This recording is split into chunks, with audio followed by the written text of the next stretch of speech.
হে আমার ভাই বোনেরা, তোমরা যখন নানা রকম প্রলোভনের মধ্যে পড়ো তখন তা মহা আনন্দের বিষয় বলে মনে করো।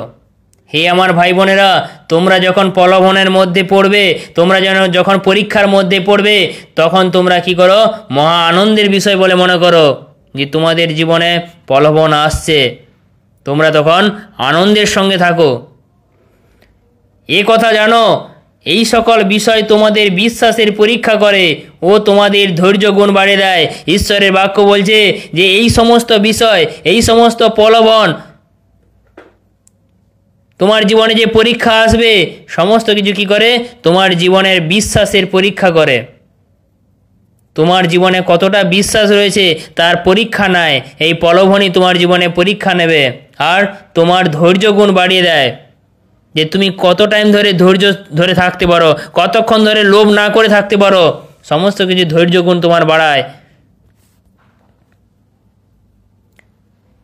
সেই ধৈর্য গুণকে তোমাদের জীবনে পুরোপুরিভাবে কাজ করতে দাও।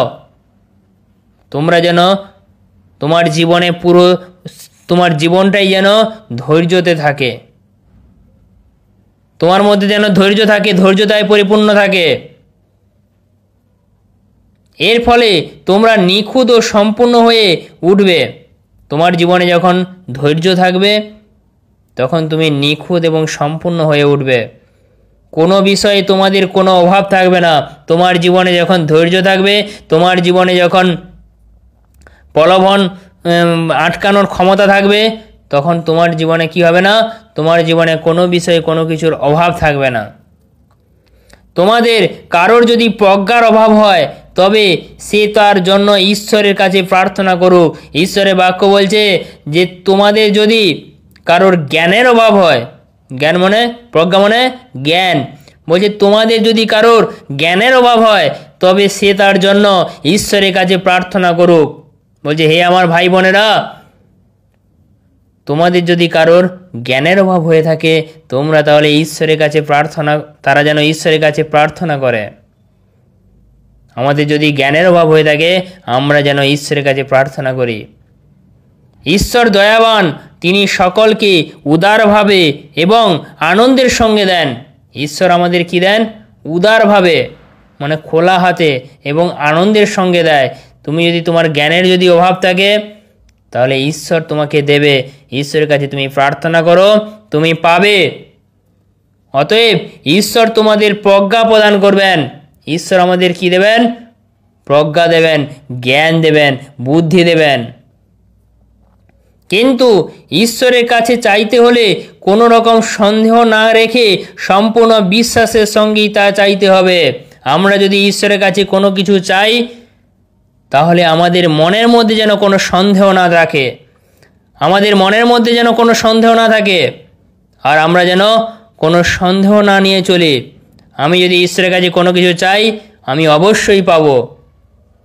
ঈশ্বরের বাক্য বলছে তুমি অবশ্যই পাবে, তুমি যা চাইবে ঈশ্বরের কাছে তাই পাবে। কিন্তু মনের মধ্যে সন্দেহ রেখো না, মনের মধ্যে সন্দেহ করে চেও না, মনের মধ্যে সন্দেহ করে প্রার্থনা করো না। যদি সন্দেহ না রেখে প্রার্থনা করো তুমি যা চাইবে ঈশ্বরের কাছে তুমি তাই পাবে। কারণ যে সন্দেহ করে সে ঝড়ো হাওয়ায় আলোড়িত উত্তাল সমুদ্রের তরঙ্গের মতো। বলছে যে ঈশ্বরের কাছে, যে ঈশ্বরের বিরুদ্ধে সন্দেহ করে, ঈশ্বরের কাছে কোনো কিছু চাইলো কিন্তু সন্দেহের সঙ্গে চাইলো যে আমি পাবো তো, আমি ঈশ্বরের কাছে তো চাইলাম, আমার মনের ইচ্ছা পূরণ হবে তো, আমি পাবো তো, তার জীবন কেমন? ঈশ্বরের বাক্য বলছে তার জীবন কেমন হবে? উত্তাল সমুদ্রের তরঙ্গের মতো হবে। তার জীবনে উত্তাল হবে। তার জীবনে যে প্রার্থনা সে করলো ঈশ্বরের কাছে সেই প্রার্থনা সে সফল হবে না। তার জীবন কেমন হবে? সমুদ্রের ওই তরঙ্গের মতো হবে, এলোমেলো হয়ে যাবে তার জীবন।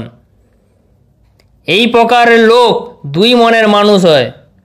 এই প্রকারের লোক কেমন হয়? দুই মনের মানুষ, প্রত্যেকটি কাজেরই চঞ্চল ও অস্থির। এই রকম মানুষ কেমন হয়? চঞ্চল টাইপের হয়। প্রত্যেকটি কাজের মধ্যে তার চঞ্চল ভাব থাকে এবং অস্থির ভাব থাকে, যে আমি এক্ষুনি ঈশ্বরের কাছে চাইলাম এক্ষুনি যেন পেয়ে যাই, আমার মধ্যে কোনো ধৈর্য নেই। ঈশ্বর বলছে তুমি যদি ধৈর্য করে থাকো, তুমি যদি ঈশ্বরের কাছে যা চাইছো তুমি ধৈর্যের সঙ্গে চাও এবং বিশ্বাস করো যে ঈশ্বর তোমাকে অবশ্যই দেবে, তাহলে তুমি অবশ্যই পাবে। তোমাকে ধৈর্য ধরে থাকতে হবে, অস্থির হওয়া চলবে না। এমন লোকের মনে করা উচিত নয় যে প্রভুর কাছে সে কিছুই পাবে। অনেক লোক কি মনে করে যে আমি ঈশ্বরের কাছে প্রার্থনা করছি মানে আমি সমস্ত কিছু পেয়ে যাব, আমি যাই চাইবো পেয়ে যাব। কিন্তু ঈশ্বরের বাক্য বলছে তুমি এমনটা মনে করো না। ধরো না কেউ গরিব, সে বলবে আমি যেন হে প্রভু হে ঈশ্বর আমি যেন আজকের মধ্যে করোড়পতি হয়ে যাই, আমি যেন আজকের মধ্যে আমার জন্য কয়েক লক্ষ টাকা এসে যায়। ঈশ্বরের বাক্য বলছে তুমি সেই রকম প্রার্থনা করতে যেও না, তুমি সেই রকম মনে করো না। যে এমন লোকের মনে করা উচিত নয় যে প্রভুর কাছে সে কিছু পাবে। তুমি পাওয়ার আশায় ঈশ্বরের কাছে প্রার্থনা করতে যেও না, তাহলে তুমি পাবে না। তুমি টাকা একদিনে করোড়পতি হওয়ার চেষ্টা করো না, তো তেমন করলে ঈশ্বরের বাক্য কি বলছে তুমি কোনো কিছুই পাবে না। যে বিশ্বাসী ভাই গরিব সে গর্ব অনুভব করুক। তুমি যদি গরিব হয়ে থাকো তাহলে তুমি গর্ব অনুভব করে থাকো, তুমি গর্ব অনুভব করো, কারণ ঈশ্বর তাকে আত্মিকভাবে উন্নত করেছেন। তুমি গরিব হতে পারো কিন্তু তোমার আত্মা উন্নত করেছে ঈশ্বর। ঈশ্বর বলছে যে তুমি লোভী হয়েও না, তুমি গরিব হও ঠিক আছে কিন্তু তুমি লোভী হতে যেও না। তোমাকে কেমন বানিয়েছি? আত্মিকভাবে তোমাকে উন্নতি লাভ করিয়েছি, আত্মিকভাবে তুমি উন্নত। তুমি টাকা পয়সার দিক থেকে গরিব হতে পারো কিন্তু তোমার আত্মার দিক থেকে তুমি উন্নত হয়েছ। ঈশ্বরের বাক্য বলছে যে বিশ্বাসী ভাই গরিব সে গর্ব অনুভব করুক। তুমি যদি গরিব হয়ে থাকো, তোমার যদি টাকা পয়সার প্রবলেম রয়েছে, অভাব রয়েছে, তুমি গর্ব অনুভব করো, কারণ ঈশ্বর তাকে আত্মিকভাবে উন্নতি করেন। ঈশ্বর তোমাকে আত্মিকভাবে আত্মার দিক থেকে উন্নত করেছেন। যে বিশ্বাসী ভাই ধনী সে গর্ববোধ করুক, কারণ ঈশ্বর তাকে দেখিয়েছেন যে সে আত্মিকভাবে দরিদ্র। বলছে যে ধনী ব্যক্তি সেও গর্ব অনুভব করুক, কারণ ঈশ্বর তাকে দেখিয়েছেন যে সে আত্মিকভাবে দরিদ্র। তুমি গর্ব অনুভব করো, তুমি টাকা পয়সার দিক থেকে বড় লোক হতে পারো, তোমার অনেক দাস দাসী থাকতে পারে, তোমার অনেক সম্পত্তি থাকতে পারে, কিন্তু তুমি এটুকু মনে রাখো যে তোমাকে যে ঈশ্বর দেখতে দিয়েছে যে ওই দেখো একজন দরিদ্র ব্যক্তি, সে টাকা পয়সা না থাকা সত্ত্বেও আত্মার দিক থেকে সে বড়, সে হলো আত্মিক। কারণ ঈশ্বরের বাক্য কি বলছে যে কারণ ঈশ্বর তাকে দেখিয়েছেন যে সে আত্মিকভাবে দরিদ্র। একজন ধনী ব্যক্তি টাকা পয়সার দিক থেকে বড় লোক হতে পারে কিন্তু আত্মার দিক থেকে সে দরিদ্র। আর একজন গরিব ব্যক্তিকে তার কাছে টাকা পয়সা না থাকে কিন্তু সে আত্মার দিক থেকে ধনী। ধনী ব্যক্তি একদিন বুনো ফুলের মতো ঝরে যাবে। যারা ধনী ব্যক্তি, যারা টাকা পয়সা নিয়ে থাকে, যারা টাকা পয়সা যার প্রচুর রয়েছে, যারা ঈশ্বরের পথে চলে না, যারা ঈশ্বরের বাক্য অনুসারে চলে না, সেই ব্যক্তি কেমন হবে? একদিন বুনো ফুলের মতো সেই ব্যক্তি একদিন ফুলের মতো সে ঝরে পড়বে, একদিন সে ফুলের মতো ঝরে যাবে। সূর্য ওঠার পর তার তাপ ক্রমশ বেড়েই যায়, তাপে তৃণ ঝলসে যায়, ফুল ঝরে যায়। ফুল সুন্দর হলেও তার রূপের বাহার বিলীন হয়ে যায়। তেমনি ঘটে ধনী ব্যক্তির জীবনে, তার কাজের পরিকল্পনা কালেই সে হঠাৎ মৃত্যুর মুখে পড়ে। বলছে ধনী ব্যক্তি কেমন হবে? একটা ফুলের মতো হবে। যখন সূর্যের প্রচণ্ড তাপ দেবে, সূর্যের প্রচণ্ড তাপে কি হয়? সেই ধনী ব্যক্তি শুকিয়ে যাবে।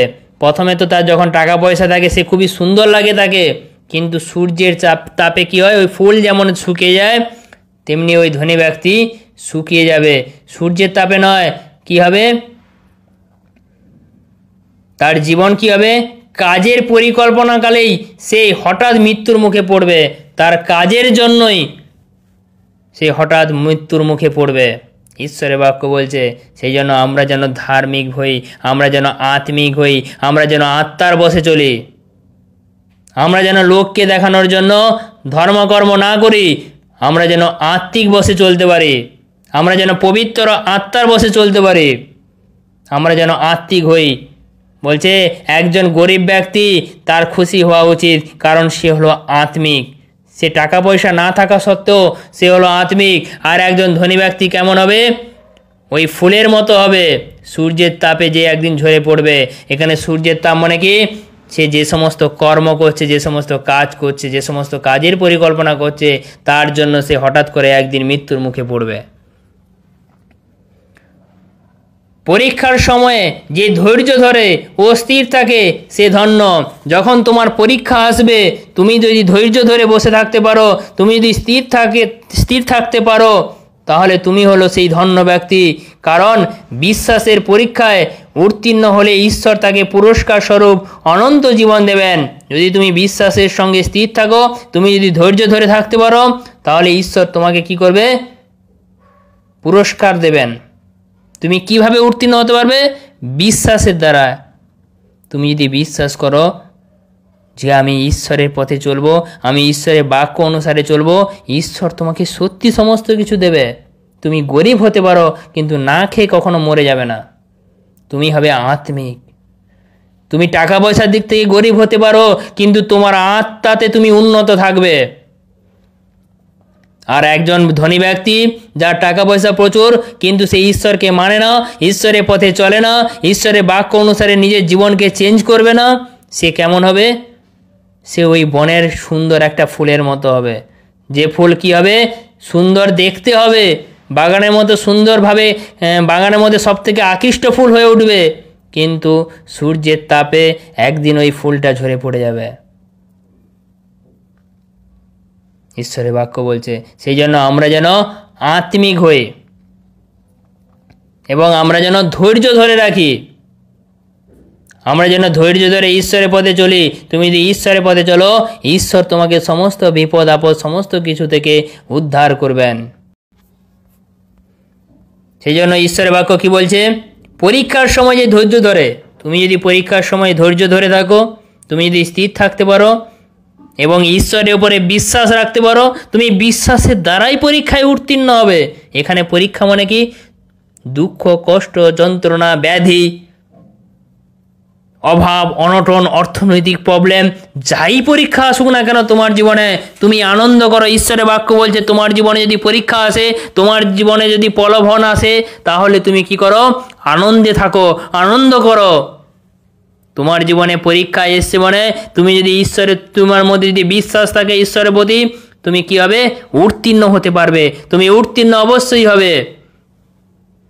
ঈশ্বরের বাক্য কি বলছে? ঈশ্বর তাকে পুরস্কার স্বরূপ অনন্ত জীবন দেবেন। তুমি কিভাবে পুরস্কার পাওয়ার জন্য তুমি কি হবে? সোনার গোল্ড পাবে না, সোনার মেডেল পাবে না, কিন্তু তুমি কি হবে? অনন্ত জীবন পাবে। যে জীবনে কোনো দুঃখ থাকবে না, যে জীবনে কোনো কষ্ট থাকবে না, যে জীবনে কোনো যন্ত্রণা থাকবে না, তুমি অনন্ত জীবন পাবে। ঈশ্বরকে যারা ভালোবাসে তাদের তিনি এই জীবন দেওয়ার প্রতিশ্রুতি দিয়েছেন। ঈশ্বরের বাক্য বলছে যে যারা ঈশ্বরকে ভালোবাসে, যারা ঈশ্বরের বাক্য অনুসারে চলবে, যারা ঈশ্বরের বাক্যকে হৃদয়ের মধ্যে রেখে চলবে, তিনি তাদেরকে অনন্ত জীবন দেওয়ার প্রতিশ্রুতি দিয়েছেন। ঈশ্বর কি করেছেন? তাদেরকে অনন্ত জীবন দেওয়ার প্রতিশ্রুতি দিয়েছেন। কেউ যখন প্রলুব্ধ হয় তখন যেন সে না বলে ঈশ্বর আমাকে প্রলুব্ধ করেছেন। কেউ যদি কখনো প্রলোভনের মধ্যে পড়ে, কেউ যদি কখনো পরীক্ষার মধ্যে পড়ে, সে যেন না কখনো বলে, ঈশ্বরকে যেন না কখনো দোষারোপ করে। আমরা কি করি? আমরা যে যখন জীবনে কোনো দুঃখ আসে, যন্ত্রণা আসে, যখন আমরা কষ্টের মধ্যে থাকি, যখন আমরা ব্যথার মধ্যে থাকি, যখন আমরা অসুস্থতার মধ্যে থাকি, যখন আমরা অর্থনৈতিক প্রবলেমের মধ্যে থাকি, তখন আমরা ঈশ্বরকে দোষারোপ দেই। কারণ হে ঈশ্বর, তুমি তো আমাকে পৃথিবীতে পাঠিয়েছ, তুমি তো আমাকে পৃথিবীতে সমস্ত কিছু দিয়েছ, সমস্ত কিছু প্রবলেম করেছো আমার জীবনে। আমরা দোষারোপ করি ঈশ্বরকে, যে ঈশ্বর তুমি আমাকে কেন দিলে এইসব? তুমি তো অন্য কাউকে দাও না, তুমি তো রামকে, শ্যামকে, যদুকে কাউকে দাওনি, তুমি আমাকে কেন দিলে? আমরা ঈশ্বরকে দোষারোপ করি। কিন্তু ঈশ্বরের বাক্য বলছে ঈশ্বরকে যেন সেই সময় আমরা যেন ঈশ্বরকে দোষারোপ না করি। কারণ কি? মন্দ ঈশ্বরকে প্রলোভিত করতে পারে না। ঈশ্বরও নিজে কাউকে প্রলোভনে ফেলেন না। ঈশ্বরের বাক্য বলছে যে মন্দ জিনিস তোমার জীবনে যে দুঃখ কষ্ট যন্ত্রণা এসছে সেটা তো মন্দ, প্রলোভনও তো মন্দ। বলতে মন্দ কখনো ঈশ্বরকে প্রলোভন দেখাতে পারে না, আর ঈশ্বর কখনো মানুষকে প্রলোভন দেখায় না। ঈশ্বর কখনো মানুষকে দুঃখ কষ্ট যন্ত্রণার মধ্যে রাখে না, কিন্তু আমরা ঈশ্বরকে দোষারোপ করি। সেই জন্য ঈশ্বরের বাক্য বলছে আমরা যেন না কখনো ঈশ্বরকে না যেন দোষারোপ করি, ঈশ্বরকে না যেন কখনো দোষ দিই। কারণ ঈশ্বরের বাক্য বলছে যে এই সমস্ত প্রবলেম, এই সমস্ত দুঃখ কষ্ট যন্ত্রণা, অর্থনৈতিক প্রবলেম ঈশ্বর আমাদেরকে দেন না। প্রত্যেক মানুষ তার নিজের মন্দ অভিলাষের দ্বারা প্রলোভিত হয়। প্রত্যেকটি মানুষ তার নিজের কাজের দ্বারা সে কি হয়, পরীক্ষাতে পড়ে, প্রলোভনেতে পড়ে, বিভিন্ন রকমের প্রবলেমে পড়ে, দুঃখ কষ্ট যন্ত্রণার মধ্যে পড়ে, বিভিন্ন রোগ শোক জরা যন্ত্রণার মধ্যে পড়বে। কি জন্য? তার নিজের কর্মফলের দ্বারা, তার নিজের কাজের দ্বারা, নিজের মন্দ অভিলাষের দ্বারা, নিজের মন্দ কর্মের দ্বারা সে কি হবে, পরীক্ষার মধ্যে পড়বে, প্রলোভনের মধ্যে পড়বে মানুষ। ঈশ্বর কখনো তাকে কখনো দেবে না। ঈশ্বর থেকে কোনো কি খারাপ জিনিস কখনো আসে না। ঈশ্বর কারোর পরীক্ষাও নেয় না, কাউকে পরীক্ষাতে ফেলেও না। মানুষ তার নিজের কর্মফলের দ্বারা, মানুষ তার নিজের কর্মের দ্বারা, নিজের মন্দ অভিলাষের দ্বারা, নিজের মন্দ কাজের দ্বারা মানুষ পরীক্ষায় পড়ে, মানুষ প্রলোভনের মধ্যে পড়ে। তার মন্দ ইচ্ছা তাকে পাপের দিকে টেনে নিয়ে যায়। মানুষের এই মন্দ ইচ্ছা তাকে পাপের দিকে টেনে নিয়ে যায়, তাকে পাপ কাজ করায়। তোমার মনে ইচ্ছা হলো আমি ব্যভিচার করব, তোমার মনে ইচ্ছা হলো আমি চুরি করব, তোমার মনের ইচ্ছা হলো আমি এক্ষুনি লোককে মেরে ফেলে দেবো, খুন করে দেব, মানুষকে হত্যা করব, আমি লোকের ক্ষতি করে দেব। তো ঈশ্বরের বাক্য বলছে তোমার এই মন্দ ইচ্ছা দ্বারাই তুমি পাপের মধ্যে পড়ো, তুমি পাপের দিকে তোমাকে টেনে নিয়ে যাবে। তুমি যদি মন্দ ইচ্ছা করো এবং ফাঁদে ফেলে, এই মন্দ ইচ্ছাই তোমাকে ফাঁদে ফেলবে। ঈশ্বর কখনো তোমাকে ফাঁদে ফেলে না। ঈশ্বর তোমাকে উদ্ধার করবে, উদ্ধার করার জন্য এই পৃথিবীতে ঈশ্বর রয়েছেন। ঈশ্বর কখনো মানুষকে ফাঁদে ফেলে না। ঈশ্বরের কাছ থেকে মন্দ আসে না, মানুষের কর্মফলের দ্বারাই সে ফাঁদে পড়ে। এই মন্দ ইচ্ছা গর্ভবতী হয়ে পাপের জন্ম দেয়।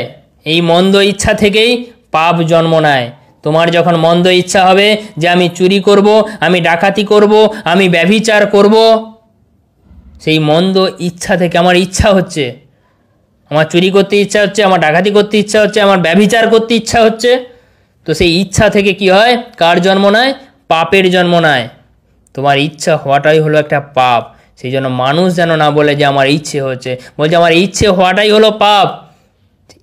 ইচ্ছের মধ্য থেকেই পাপের জন্ম নেয় এবং পাপ পূর্ণতাতে লাভ করে মৃত্যুর জন্ম নেয়। যখন পাপ পরিপূর্ণ হয়ে যায়, যখন পাপ প্রাপ্তবয়স্ক হয়ে যায়, তোমার পাপ যখন বেড়ে যাবে, তোমার মৃত্যু অনিবার্য। ঈশ্বরের বাক্য বলছে যে পাপ পূর্ণতা লাভ করে মৃত্যু জন্ম নেয়। পাপ যখন পূর্ণ হয়ে যাবে সেটা মৃত্যুতে পরিণত হবে। আর হে প্রিয় বোনেরা, এ ব্যাপারে তোমরা প্রতারিত হইও না। হে প্রিয় বোনেরা, তোমরা এই ঈশ্বরের বাক্যকে অবহেলা করো না, তোমরা ঈশ্বরের বাক্যকে কখনো তুচ্ছ করতে যেও না, তোমরা কখনো প্রতারিত হইও না। সমস্ত ভালো ও নিখুঁত দান স্বর্গ হইতে আসে। তুমি আজকের জীবনে যত তোমার জীবনে ভালো হচ্ছে, তুমি যত কিছু দান পেয়েছো ঈশ্বরের কাছ থেকে, সমস্ত কিছু স্বর্গ থেকে আসে। তুমি আজকের করোড়পতি হয়েছো, তুমি আজকে লাখপতি হয়ে গেছো, তুমি আজকে ধনী ব্যক্তি হয়েছো, তুমি আজকে তোমার শরীর সুস্থ রয়েছে, তুমি আনন্দের মধ্যে রয়েছো, এই সমস্ত দান ঈশ্বর তোমাকে দিয়েছে। কোথা থেকে? স্বর্গ থেকে আসে। ঈশ্বরের বাক্য বলছে এই সমস্ত দান স্বর্গ থেকে আসে। কারণ পিতা ঈশ্বর, যিনি স্বর্গীয় আলো সৃষ্টি করেছিলেন, তিনি সর্বদা একই আছেন। বলছে এই পৃথিবীকে যে বানিয়েছে, এই পৃথিবীর মানুষ জগৎকে যে বানিয়েছে, এই পৃথিবীর উদ্ভিদ জগৎকে যে বানিয়েছে, এই পৃথিবীর বিভিন্ন জীব জন্তু গাছপালা যা কিছু বানিয়েছে, সেই ঈশ্বর ঈশ্বর সর্বদা একই থাকেন, কখনো চেঞ্জ হয়ে যায় না মানুষের মতো। মানুষ কি করে, এক্ষুনি ভালো আছে আবার এক্ষুনি খারাপ হয়ে যায়, এক্ষুনি হাসছে এক্ষুনি আবার তোমার শত্রুতা করবে, তোমার সঙ্গে এক্ষুনি ভালো ব্যবহার করবে আবার এক্ষুনি খারাপ ব্যবহারও করতে পারে। কিন্তু ঈশ্বর কখনো খারাপ হন না, ঈশ্বর কখনো চেঞ্জ হয় না, ঈশ্বর সর্বদা একই থাকে, তার কোনো পরিবর্তন হয় না, ঈশ্বরের কখনো পরিবর্তন হয় না। ঈশ্বর তার নিজের ইচ্ছায় সত্যের বাক্যের মধ্য দিয়ে তোমাদের জীবন দিয়েছেন। ঈশ্বর কি করেছে, তার নিজের বাক্য দ্বারাই, নিজের সত্য বাক্য দ্বারাই আমাদের জীবন দিয়েছেন। তিনি চান যেন তার সমস্ত সৃষ্টির মধ্যে আমরা অগ্রগণ্য হই। ঈশ্বর চান যাতে এই পৃথিবীতে সমস্ত যা কিছু ঈশ্বর বানিয়েছেন তাদের মধ্যে যেন আমরা সর্বশ্রেষ্ঠ হই, তাদের মধ্যে যেন আমরা আগে থাকি। ঈশ্বর এই পৃথিবীতে কী কী বানিয়েছে, গাছপালা, ঔষধি গাছপালা, বিভিন্ন জীবজন্তু, যা কিছু বানিয়েছে ঈশ্বর চান যাতে তাদের থেকে আমরা সর্বশ্রেষ্ঠ জীব হই, ঈশ্বর চান। কিন্তু বর্তমান যুগে মানুষ জন্তুর থেকে আরও অধিক হয়ে গেছে। ঈশ্বর চান আমরা যেন না জন্তু জানোয়ার না হই, আমরা যেন সবার আগে থাকি, আমরা যেন অগ্রগণ্য হই, আমরা যেন সবার আগে থাকি, ঈশ্বর চান। সেই জন্য ঈশ্বরের প্রতিমূর্তিতে আমাদেরকে বানিয়েছে। আমরা কেমন দেখতে, আমরা ঈশ্বরের মতো দেখতে, কারণ ঈশ্বরের বাক্য বলছে আমি আমার প্রতিমূর্তিতে আদমকে বানালাম, আমি আমার প্রতিমূর্তিতে মানুষকে বানিয়েছি। মানুষ কেমন দেখতে, ঈশ্বর কেমন দেখতে, ঈশ্বর আমাদের মতো দেখতে, কারণ ঈশ্বরের বাক্য বলে ঈশ্বর আমাদেরকে ঈশ্বরের প্রতিমূর্তিতে বানিয়েছে।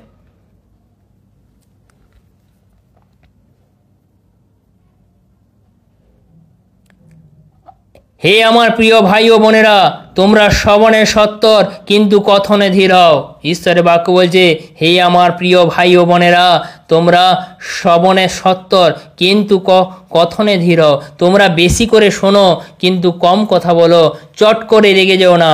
তোমাকে কিছু রাগানোর জন্য কেউ কিছু বলছে, তোমরা হঠাৎ করে রেগে যেও না, তোমরা তা বেশি করে শোনো এবং ধীর হও, তোমরা শান্ত হও, তোমরা হুটহাট করে রেগে যেও না। ঈশ্বরের বাক্য বলছে তোমরা রেগে যেও না, তোমরা শান্ত হও। তোমাকে আজকে কেউ রাগানোর জন্য কেউ কিছু বলে দিল, তুমি রেগে গেলে কি হবে, ঝগড়াঝাটি হবে, অশান্তি হবে। কিন্তু ঈশ্বরের বাক্য বলছে যে তুমি রেগে যেও না, তুমি শান্ত হও, ধীর হও, চট করে রেগে যেও না। ক্রোধ কখনোই ঈশ্বরের প্রত্যাশা অনুযায়ী সৎ জীবন যাপনের সহায়ক হতে পারে না। ঈশ্বরের বাক্য বলছে যে ক্রোধ, তোমার যে রাগ, কখনো ঈশ্বরের প্রত্যাশা অনুযায়ী সৎ জীবন যাপন। ঈশ্বর কি চায়, আমরা যেন সৎ জীবন পাই। কেউ ধরুন আমাকে রাগালো, আমি কি করলাম, যে আমাকে রাগিয়েছে তাকে আমি হত্যা করলাম, তার সঙ্গে ঝগড়াঝাটি অশান্তি করলাম। কিন্তু ঈশ্বর বলছে যে ঈশ্বর কোথায় থাকে, সমস্ত মানুষের হৃদয়ের মধ্যে থাকে। তোমার যে শত্রু, তুমি যার সঙ্গে ঝগড়া করছো, তুমি যার সঙ্গে মারামারি করছো, তার হৃদয়ের মধ্যেও ঈশ্বর রয়েছে।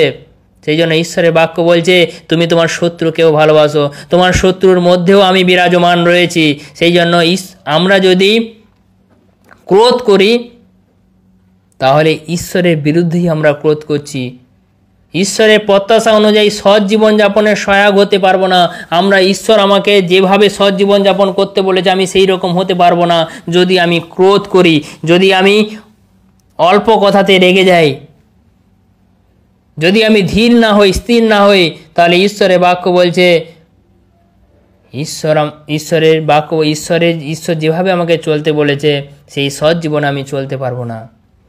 তাই তোমাদের জীবন থেকে সব রকমের অপবিত্রতা ও যা কিছু মন্দ তা তোমাদের চারপাশে রয়েছে তাকে দূরে সরিয়ে দাও। ঈশ্বরের বাক্য বলছে তোমার জীবনের চারপাশে যত কিছু অপবিত্রতা রয়েছে, সমস্ত কিছু তোমার মন্দ রয়েছে, সমস্ত কিছু তুমি তোমার চারপাশে দূরে সরিয়ে দাও। তোমার জীবনে যত দুঃখ রয়েছে, তোমার জীবনে যত দুর্দশা রয়েছে, তোমার জীবনে যত অপবিত্রতা রয়েছে, চুরি, ডাকাতি, ব্যভিচারী যা কিছু রয়েছে না কেন, মন্দ আত্মা রয়েছে, সমস্ত কিছুকে তুমি দূরে সরিয়ে দাও আর নম্রভাবে ঈশ্বরের শিক্ষা গ্রহণ করো এবং যা তিনি তোমাদের হৃদয়ের বপন করেছেন, তা তুমি গ্রহণ করো। ঈশ্বরের বাক্য বলছে তুমি নম্র হয়ে যাও, তুমি অপবিত্র হইও না, তুমি আর খারাপ পথে যেও না, তুমি মন্দ কাজ করো না। ঈশ্বরের বাক্য বলছে তুমি যা করেছিলে সমস্ত কিছু দূরে সরিয়ে দাও এখন থেকে, এবং ঈশ্বরের শিক্ষাকে গ্রহণ করো। ঈশ্বর তোমাকে যেভাবে চলতে বলছে সেইভাবে চলো, ঈশ্বরের বাক্য অনুসারে চলো, এবং ঈশ্বরের বাক্যকে তোমার হৃদয়ে বপন করো এবং তোমার জীবনকে তুমি সুন্দর করে তোলো। ঈশ্বরের বাক্য অনুসারে কাজ করো। ঈশ্বরের বাক্য বলছে যে তুমি ঈশ্বরের বাক্য অনুসারে কাজ করো। ঈশ্বর তোমাকে যেভাবে চলতে বলেছে তুমি সেইভাবে চলো।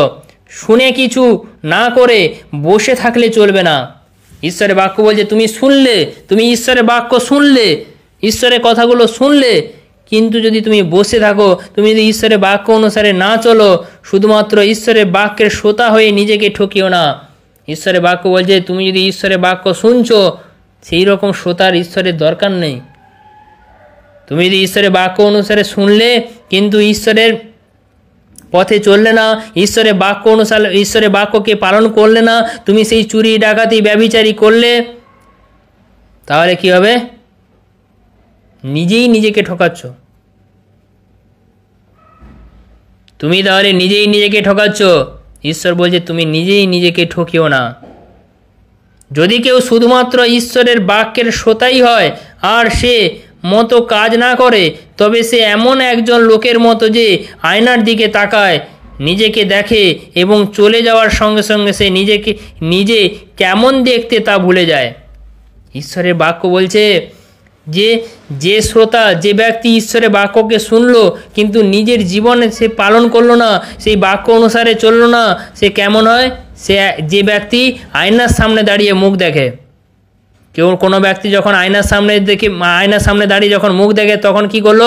সেই সময় শুধুমাত্র নিজেকে দেখতে পায়, কিন্তু যখন আয়নার সামনে থেকে চলে যায় তখন সে নিজেকে আর দেখতে পায় না। বলছে সেই ব্যক্তিও তেমন। একজন ব্যক্তি পাপ করলো, পাপের পথে চললো, চুরি করলো, ব্যভিচারী করলো, কিন্তু ঈশ্বরের বাক্য শুনে সেই বাক্য অনুসারে সে চললো না, তাহলে সে ব্যক্তি কেমন হবে? ওই আয়নার সামনে দাঁড়িয়ে থাকা ওই ব্যক্তির মতো হবে। যে ব্যক্তি যখনই আয়নাকে দেখলো তখনই নিজের রূপটাকে দেখতে পেল, যখন আয়নার কাছ থেকে সরে যাবে তখন আর সে নিজের রূপটাকে দেখতে পাবে না, সে আবার খারাপ কাজ করবে। ঈশ্বরের বাক্য বলছে তুমি ঈশ্বরের বাক্য নিয়ে চলো। ঈশ্বরের বাক্যকে শুধু শুনতে যেও না, ঈশ্বরের বাক্য অনুসারে চলো, নিজের জীবনকে পালন করো, নিজের জীবনকে সুন্দর করে তোলো। কিন্তু সেই ব্যক্তি প্রকৃত সুখী যে ঈশ্বরের বিধি ব্যবস্থা যা মানুষের কাছে মুক্তি দিতে আসে তা ভালোভাবে অধ্যয়ন করতে থাকে ও তা পালন করে।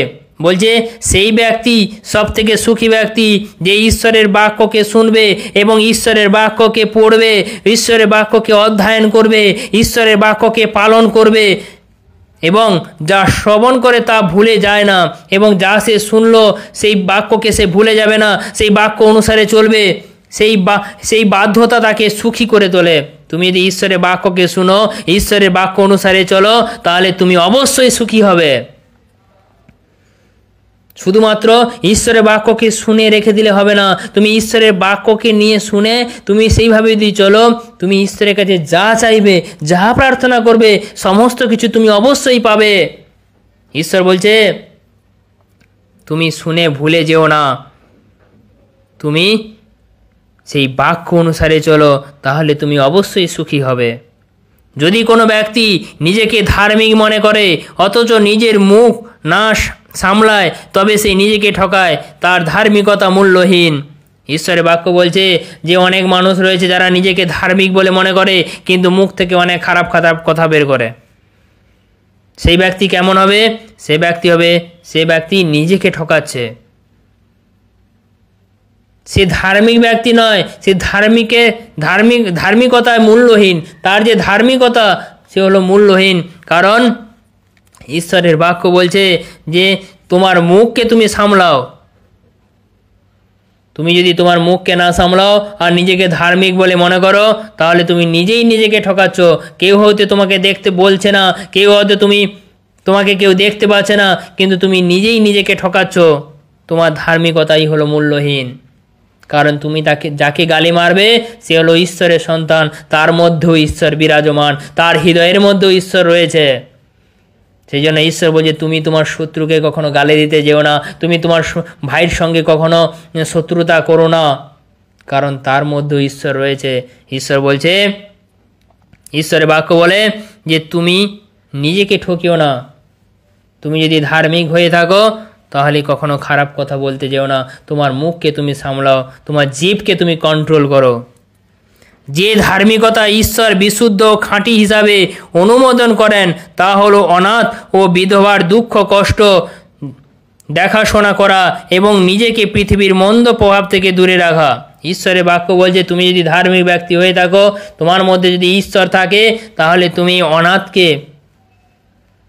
অনাথ বিধবাদের দুঃখ কষ্টে তুমি তাদের পাশে থেকো, এবং এই পৃথিবীর যত দুঃখ কষ্ট দুর্দশাগ্রস্ত মানুষ রয়েছে তুমি তাদের পাশে থাকো, এবং এই পৃথিবীর যে যত মন্দ প্রভাব রয়েছে তার থেকে তুমি দূরে থাকো। তাহলে তুমি কি করবে? তুমি একজন প্রকৃত বিশুদ্ধ ধার্মিক ব্যক্তি হতে পারবে।